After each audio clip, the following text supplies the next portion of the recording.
맥락 시간으로 이어가 보도록 하겠습니다. 오늘도 각 산업을 대표하는 연구원을 모시고 그 산업에 대한 심도 있는 분석 이야기 나눠보도록 하겠습니다. 오늘은 자동차 철강 이야기 나눠볼 예정이고요. 박광래 연구원 신한투자증권에서 함께합니다. 안녕하십니까? 네, 안녕하십니까? 네, 반갑습니다. 최근에 국내 증시가 반도체 대형주 중심으로 수급이 쏠리면서 상대적으로 자동차라던가 철강과 같이 경기 민감주들은 소외받는 장세가 나타나고 있습니다. 이렇게 약해진 모습이 좀 언제까지 이어질 것이라 보실까요? 일단은 지금 반도체를 가지고 있지 않은 사람이면은 다 소외받을 수 없는 시장의 분위기가 되고 있는데요. 맞습니다. 근데 반도체주가 잘 나가는 거는 나름의 좀 이유가 있다라는 좀 생각을 합니다. 일단 지금 글로벌 AI 투자 사이클 진입으로 인해서 지금 반도체 업체들의 실적 추정치가 좀 상향되고 있기 때문에 거기에 걸맞게 주가가 올라가고 있다라고 좀 생각을 하고 있는데요. 그러니까 결국에는 실적이 중요하다라는 좀 생각을 하고 있고요. 그래서 이제 제가 담당하고 있는 자동차와 철강으로의 그런 분위기가 넘어오려면은 결국 이번에 이제 그 발표될 2분기 실적 시즌 때 두 섹터에서 얼마나 다른 이제 실적 분위기를 좀 보여줄 수 있을지가 좀 중요할 것 같고요. 만약에 이제 2분기 때도 반도체가 서프라이즈를 내고 기타 비반도체 섹터가 그저 그런 실적을 낸다면은 지금의 분위기가 좀 더 가지 않을까라는 좀 생각을 하고 있습니다. 네, 결국에는 2분기 실적 시즌 때 어떠한 실적을 발표할지 그 성적표에 따라서 분위기가 이어질지 변화할지가 결정될 것이다라고 이야기를 해주셨습니다. 근데 그 실적을 조금 예상할 수 있는 게 5월에 자동차 수출액이랑 내수 판매 그리고 생산자 지표가 발표가 됐는데요. 부품 업체 화재 그리고 조업일수 감소 이러한 요인 때문일까요? 전반적으로 좀 부진한 움직임이 포착이 됐습니다. 업황 둔화신으로 봐야 될지 아니면 일시적인 요인으로 좀 부진이 나타난 건지 어떻게 해석하면 좋을까요? 네, 그 말씀해 주신 것처럼 부품 조달 차질이나 아니면 생산일수 감소 때문에 좀 판매가 부진해 보이는 모습이 나타났죠. 수출, 네. 생산, 내수가 모두 감소를 했는데요. 그런데 이제 6월부터는 이제 그러한 것들이 좀 정상화되는 국면에 접어 들어간 시기이기 때문에 5월보다는 나은 6월이 되지 않을까라는 좀 생각을 하고 있습니다. 특히나 이제 완전한 이제 불황으로의 진입이냐라는 질문에는 5월 숫자도 중요하지만 1월부터 5월까지의 누적 지표를 봤을 때 생산과 수출은 좀 소폭 감소에 좀 불과했고 내수 같은 경우는 1% 정도의 증가를 지금 기록을 하고 있는 상황이기 때문에 결국에는 6월 데이터가 어떻게 나오는지가 좀 중요할 것 같아요. 그래서 이제 6월 달에 시장 기대치를 상회하는 숫자가 나오게 된다면은 좀 불황이라는 퀘스천 마크를 우리는 좀 지울 수 있겠다라는 좀 생각을 하고 있습니다. 그 글로벌 시장에서 자동차 산업 분위기는 좀 어떻습니까? 일단은 판매가 썩 좋진 않습니다. 특히나 이제 지금 AI를 걷어내고 보면은 네. 실제 실물 경기가 좋다고 볼기는 좀 어렵고요. 특히나 이제 가장 중요한 미국 시장 같은 경우는 지난해 2번의 큰 선수요가 있었죠. 그러니까 이제 5월부터 시작될 관세로 인해서 소비자들이 그 이전에 차를 좀 많이 샀던 1차 선수요가 있었고요.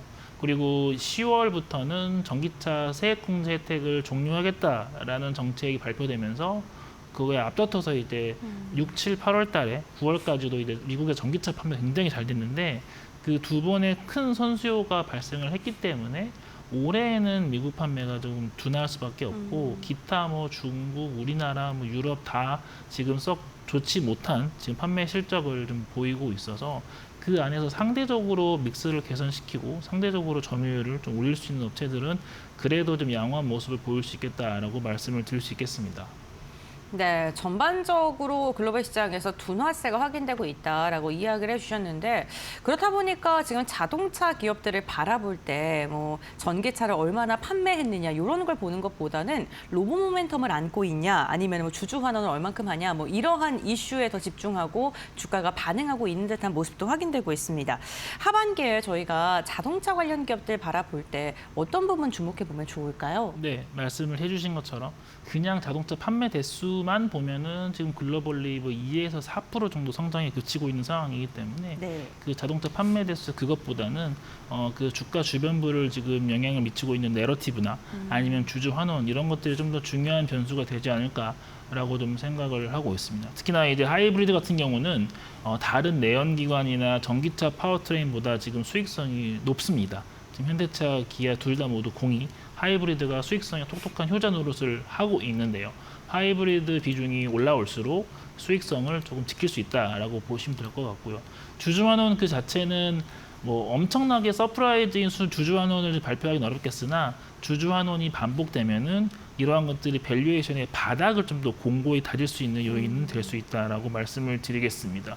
그리고 무엇보다도 관세 같은 경우가 벌써부터 1년 이상 지금 오래된 떡밥같이 되고 있는데 다행스럽게 25에서 15%로 지금 내려온 상태이기 때문에 그러한 것들이 올해 하반기 실적에는 얼만큼의 플러스 효과로 작용할 수 있을지도 함께 보셔야 될 관전 포인트다라고 말씀을 드리겠고요. 그리고 제일 중요한 건 사실 이제 SDB 로봇과 같은 피지컬 AI 모멘텀이죠. 지금은 살짝 그러한 모멘텀들이 조금은 좀 둔화하고 있는 모습인데 하반기 때는 현대차와 현대모비스의 그 CEO 인베스터 데이라는 행사가 열릴 계획이고 또 기타 다른 여러 가지 컨퍼런스들이 개최될 예정이기 때문에 그러한 이벤트들이 소화되면서 다시 한번 내러티브가 강화될 수 있겠다라고 말씀을 드리겠습니다.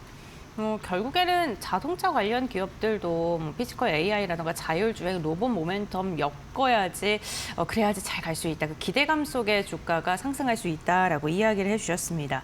사실 현대차 그룹 하면은 보스턴 다이나믹스를 빼놓을 수 없을 듯합니다.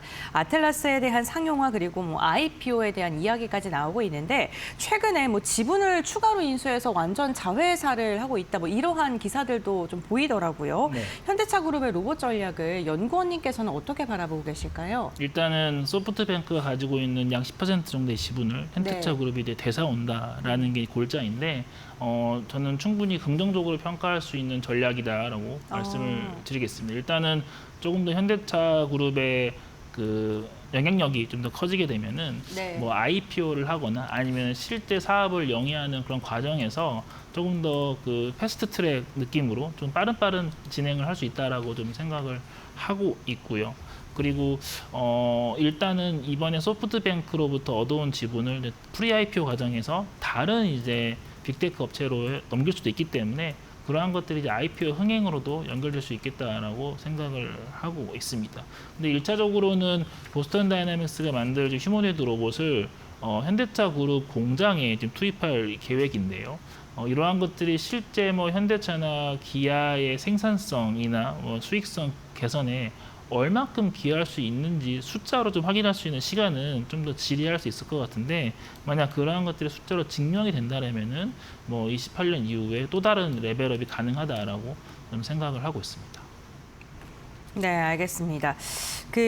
지금 주가의 레벨업에 대한 기대감 있으신 분들도 많으실 것 같은데 다만 일각에서 나오는 게 여러 가지 보스턴 다이나믹스를 어떻게 처리할 것인가에 대한 시나리오가 나오고 삼성전자가 조금 참여할 수도 있다 이러한 이야기까지 나오는데 가장 유력한 거는 어떤 시나리오라고 보세요? 그거는 저도 잘 모르겠습니다. 근데 이제 지금 구글이나 삼성전자 이러한 빅테크들이 거론되고 있다라는 거는 이제 이 휴머노이드 로봇 시장 안에서 보스턴 다이내믹스의 영향력이 좀 더 많이 커졌다라는 거를 좀 방증한다라고 보셔야 할 것 같아요.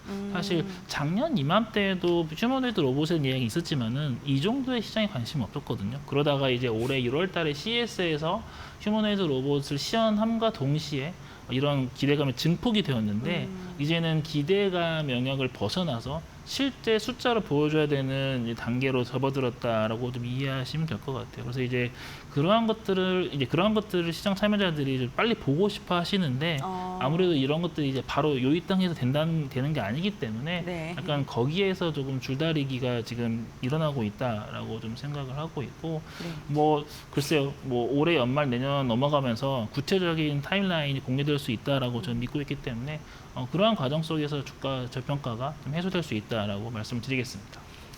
IPO를 진행한다고 해서 저희가 마냥 긍정적으로 해석할 수는 없잖아요. 투자 전략을 세우실 때 만약에 IPO가 향후에 진행이 되게 되고 그런 게 확실시 되게 된다면 투자자분들께서는 어떤 부분을 좀 집중해서 보면 좋을까요? 일단 IPO 자체는 긍정적이지만은 시장 참여자분들의 기대치가 너무 많이 올라버리게 된다면은 그거 역시나 우리가 경계를 해야겠죠. 며칠 전에 상장 스페이스X도 마찬가지인데 너무 높은 레벨을 기대하고 있다가 그 기대치에 미치지 못하는 가치로 IPO를 하게 된다면은 일단은 주가에는 부정적인 영향이 1차 있을 수 있겠고요. 그리고 늘 이제 우리나라 주식시장에서 발현되는 세론도 네. 좀 약간 경계를 해야 되지 않을까라고 좀 생각을 하고 있습니다. 마지막으로 IPO를 하게 된다면은 지금 미국 나스닥 시장 IPO가 지금 가능성이 높게 점쳐지고 있는데 뭐 미국에 하든 한국에 하든 어쨌든 계열사가 IPO를 한다는 것 자체는 그 최근에 많이 거론되고 있는 중복 상장으로도 해석될 수 있기 때문에 약간은 그 IPO가 100% 좋다라고 말씀드리기에는 우리가 해결해야 될 퀘스천 마크가 있긴 있다라고 좀 생각을 하고 있습니다.